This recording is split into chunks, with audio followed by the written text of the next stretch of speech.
অনেক দিন পরে বাজারে পেয়েছে, দেখো কাঁকড়া মাছ নিয়ে এসেছে। আমি একটু ভালো খাই, তবে বেশি বড় বড় ছিল না, এইটুকু ওটুকুই ছিল।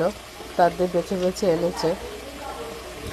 আমি আবার কাটতে পারি না, মা ছিল বলে এনেছে। এই যে একটু কাটছে মা, নাহলে আর খাওয়া এই জীবনে হবে না। দেখো, আর আমার ছেলে তো ভীষণ আনন্দ করছে। কাঁকড়া লাফালাফি করছে, আমার মা গাবলার মধ্যে ঢেলে দিয়েছে। দেখো,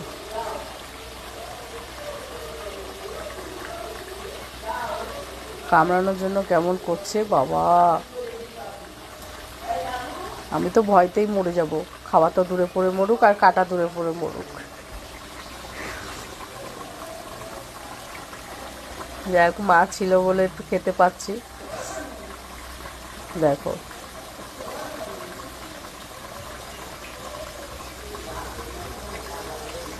অনেক কাঁকড়া এর মধ্যে, বোঝা যাচ্ছে না এতটা।